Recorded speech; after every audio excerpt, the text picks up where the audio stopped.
Hi welcome back to my channel. ಯಾರೆಲ್ಲ ಚಾನಲ್ನ subscribe ಮಾಡದೆ ನೋಡ್ತಿದ್ದೀವೋ ದಯವಿಟ್ಟು ಸಬ್ಸ್ಕ್ರೈಬ್ ಮಾಡ್ಕೊಳ್ಳಿ.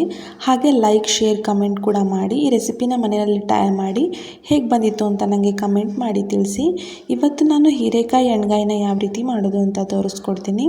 ಹೀರೆಕಾಯಿನ ನೀಟಾಗಿ ಎಲ್ಲ ಪೀಲ್ ಮಾಡ್ಕೊಳ್ಳಿ ಫಸ್ಟು.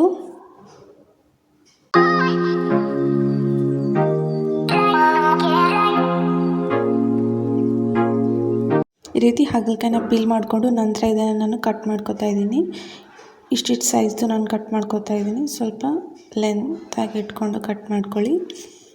ಇಷ್ಟಿಷ್ಟು ಈ ರೀತಿ ಹಾಗಲಕಾಯಿನ ಪೂರ್ತಿ ನಾನು ಕಟ್ ಮಾಡ್ಕೊತಾ ಇದ್ದೀನಿ. ನೋಡಿ ಈ ರೀತಿ ಕಟ್ ಮಾಡಿಕೊಂಡು ನಂತರ ನಾವು ಇದೇನಿರುತ್ತಲ್ಲ ಇದನ್ನು ಈ ರೀತಿ ಅಡ್ಡವಾಗಿ ಇಟ್ಕೊಂಡು ಇದಕ್ಕೆ ನೀವು 2 ಕಟ್ ಕೂಡ ಹಾಕ್ಬೋದು, 3 ಕೂಡ ಹಾಕ್ಬೋದು. ನಾನಿಲ್ಲಿ 2 ಮಾಡಿ ತೋರಿಸ್ತಾ ಇದ್ದೀನಿ.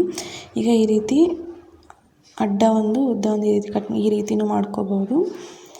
ಇಲ್ಲ ಸ್ವಲ್ಪ ಹುಳು ದಪ್ಪ ಅನ್ನಿಸ್ತೆ ಅಂದರೆ ನೀವೇನು ಮಾಡ್ಬೋದು, ಇದನ್ನು 3 ಕಟ್ ಕೂಡ ಹಾಕೋಬೋದು. ಈ ರೀತಿ ಮೊದಲು ಸೆಂಟ್ರಿಗೆ ಒಂದು ಹಾಕ್ಕೊಂಡು ಆಮೇಲೆ ಎಕ್ಸ್ ಶೇಪಲ್ಲಿ ಒಂದು ಕೂಡ ಹಾಕೋಬೋದು. ಈ ರೀತಿ ಎಲ್ಲ ಹೀರೆಕಾಯಿನೂ ನಾವು ಇದೇ ರೀತಿ ಮಾಡಿಟ್ಕೋತೀನಿ. ಪೂರ್ತಿ ಎಡ್ಜ್ ಬರೋವರೆಗೂ ಕಟ್ ಮಾಡ್ಕೊಳ್ಳೋಕೆ ಹೋಗ್ಬಿಡಿ. ಕೆಳಗಡೆ ಸ್ವಲ್ಪ ಕಟ್ ಆಗದೆ ಇರೋ ಥರ ಮಾಡ್ಕೊಳ್ಳಿ. ಈ ರೀತಿ ಎಲ್ಲ ಹೀರೆಕಾಯಿನೂ ನೀಟಾಗಿ ಕಟ್ ಮಾಡಿ ಇಟ್ಕೋತೀನಿ.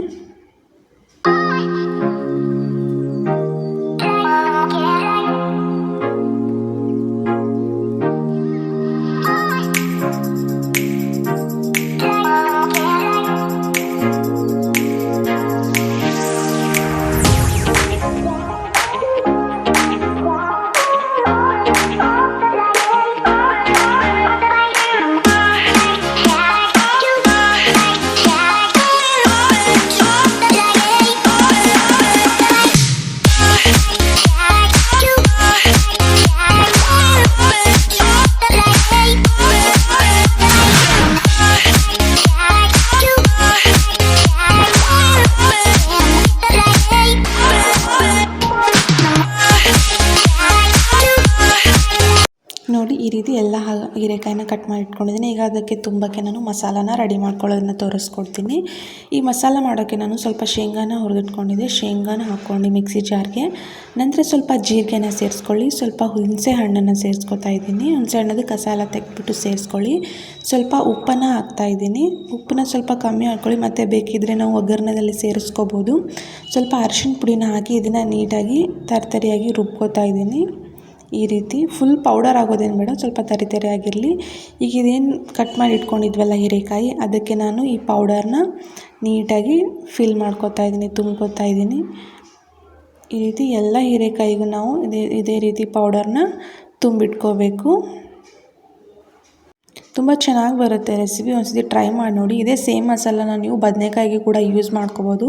ಎಣ್ಗಾಯಿ ಬದನೆಕಾಯಿನ ಕೂಡ ಮಾಡ್ಕೋಬೋದು. ರೊಟ್ಟಿ ಚಪಾತಿ ಎಲ್ಲದ್ರ ಜೊತೆ ತುಂಬ ಚೆನ್ನಾಗಿರುತ್ತೆ ಈ ಕಾಂಬಿನೇಷನ್ನು. ಯಾರಾದರೂ ಹೊಸಬ್ರು ನಾನು ವಿಡಿಯೋನ ಫಸ್ಟ್ ಟೈಮ್ ನೋಡ್ತಾ ಇದ್ದರೆ ದಯವಿಟ್ಟು ಸಬ್ಸ್ಕ್ರೈಬ್ ಮಾಡ್ಕೊಳ್ಳಿ, ಸಪೋರ್ಟ್ ಮಾಡಿ.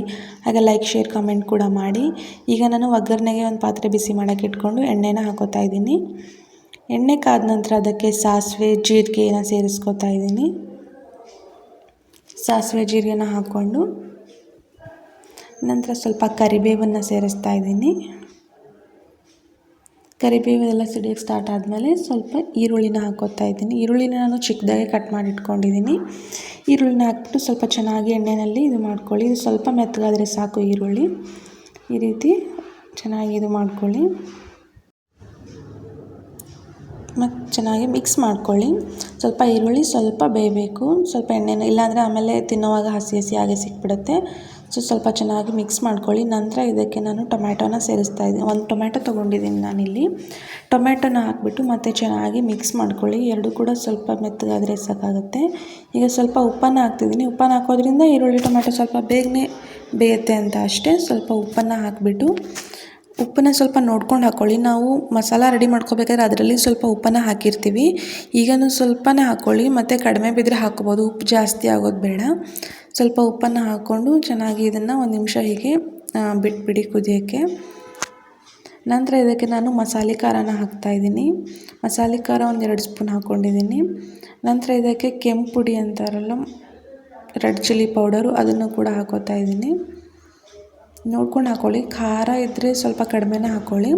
ನಂತರ ಇದಕ್ಕೆ ಅರಿಶಿಣ ಪುಡಿನೂ ಕೂಡ ಸೇರಿಸ್ತಾ ಇದ್ದೀನಿ, ಸ್ವಲ್ಪ ಗರಂ ಮಸಾಲ, ಎಲ್ಲ ಮಸಾಲನೂ ಹಾಕಿಬಿಟ್ಟು ಮತ್ತೆ ಚೆನ್ನಾಗಿ ಇದನ್ನು ಮಿಕ್ಸ್ ಮಾಡ್ಕೊಳ್ಳಿ. ಈ ರೀತಿ ಉಳ್ಳಿ ಟೊಮ್ಯಾಟೊ ಎಲ್ಲ ಮಸಾಲ ಜೊತೆಗೆ ಫ್ರೈ ಆಗಲಿ ಚೆನ್ನಾಗಿ 1-2 ನಿಮಿಷ. ಈ ರೀತಿ ಚೆನ್ನಾಗಿ ಫ್ರೈ ಮಾಡ್ಕೊಳ್ಳಿ.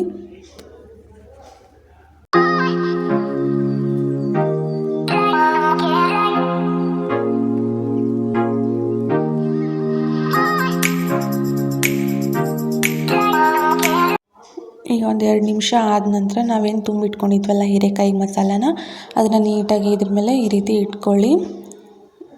ತುಂಬ ಚೆನ್ನಾಗಿ ಬರುತ್ತೆ ಪಲ್ಯ. ಒಂದು ಸತಿ ಟ್ರೈ ಮಾಡಿ ನೋಡಿ. ನಾರ್ಮಲಾಗಿ ಹೀರೆಕಾಯಿನ ಚಿಕ್ಕದಾಗಿ ಕಟ್ ಮಾಡಿ ಮಾಡೋಕ್ಕಿಂತ ಈ ರೀತಿ ಮಾಡಿ ನೋಡಿ, ತುಂಬ ಟೇಸ್ಟಿಯಾಗಿರುತ್ತೆ. ಮಸಾಲೆ ಎಲ್ಲ ಹಾಕಿರೋದ್ರಿಂದ ತುಂಬ ಚೆನ್ನಾಗಿ ಬರುತ್ತೆ ಫ್ಲೇವರ್ ಕೂಡ.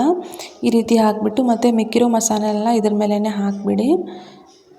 ಈ ರೀತಿ ಇದ್ರ ಮೇಲೇ ಹಾಕಿಬಿಟ್ಟು ಸ್ವಲ್ಪ ಇದಕ್ಕೆ ನಾನು ನೀರನ್ನು ಸೇರಿಸ್ಕೊತಾ ಇದ್ದೀನಿ. ನೀರನ್ನು ಸೇರಿಸ್ಕೊಂಡು ಚೆನ್ನಾಗಿ ಇದನ್ನು ಬೇಯಿಸ್ಕೋಬೇಕು.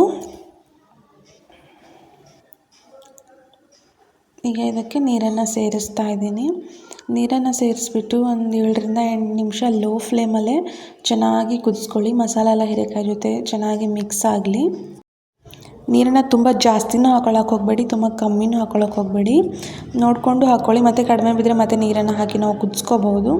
ನೋಡಿ, ನಾನು ಇಲ್ಲಿಷ್ಟು ನೀರನ್ನು ಹಾಕಿ ಮೇಲೆ ಒಂದು ಪ್ಲೇಟ್ನ ಮುಚ್ಚಿ ಚೆನ್ನಾಗಿ ಕುದಿಸ್ಕೊತೀನಿ. ಒಂದು 7-8 ನಿಮಿಷ ಚೆನ್ನಾಗಿ ಕುದ ನಂತರ ನಮಗೆ ಹೀರೆಕಾಯಿ ಪಲ್ಯ ರೆಡಿ ಆಗುತ್ತೆ. ಮೇಲೆ ಸ್ವಲ್ಪ ಕೊತ್ತಂಬರಿ ಸೊಪ್ಪು ಹಾಕಿದರೆ ರೆಡಿ ಆಗುತ್ತೆ. ಚಪಾತಿ ಜೊತೆ ಒಳ್ಳೆ combination. Thank you for watching. ಹೀಗೆ ಸಪೋರ್ಟ್ ಮಾಡ್ತಾಯಿರಿ.